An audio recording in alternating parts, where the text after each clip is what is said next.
অনলাইনে নানা মিথ্যা তথ্য ছড়িয়ে ভোটের পরিবেশ বিনষ্ট করার ষড়যন্ত্র চলছে বলে অভিযোগ করেন জাতীয়তাবাদী ছাত্রদলের প্যানেলে ভিপি প্রার্থী আবিদুল ইসলাম খান। সকালে ডাকসু নির্বাচনের প্রচারণাকালে তিনি এসব কথা বলেন। আবিদুল বলেন, প্রশাসনের পক্ষ থেকে এটি প্রতিরোধ করা না গেলে নির্বাচন বাধাগ্রস্ত হওয়ার আশঙ্কা রয়েছে। এদিকে ইসলামীর ছাত্র শিবির সমর্থিত প্যানেলের ভিপি পদপ্রার্থী আবু সাদিক কায়েম জানান, অনলাইনে নানা ধরনের আক্রমণ হচ্ছে, প্রশাসনে অভিযোগ দিয়েও ব্যবস্থা হচ্ছে না বলে দাবি করেন তিনি। এছাড়া বিভিন্ন ক্যাম্পাসে আওয়ামী ষড়যন্ত্রে নানা ধরনের অস্থিরতা তৈরি করা হচ্ছে, অনেকেই না বুঝে তাদের পাতা ফাঁদে পা দিচ্ছেন বলে জানান তিনি। অনলাইন কেন্দ্রিক যে প্রপাগান্ডা ছড়ানো হতো, একদম অনলাইনের চিত্র আর মাঠের চিত্র টোটালটাই ডিফারেন্ট।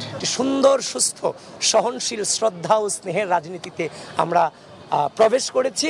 এটার পরিপূর্ণ যে ফিলিংস, যে অনুভূতি পাচ্ছি এখন যখন ডোর টু ডোর যাচ্ছি। আমাদের সোশ্যাল মিডিয়া যে আইডিগুলো আছে সেখানে ক্রমাগতভাবে বিষাদগার করছে। আমাদের যারা নারী প্রার্থী আছে তাদেরকে বিভিন্নভাবে সাইবার বুলিং করছে।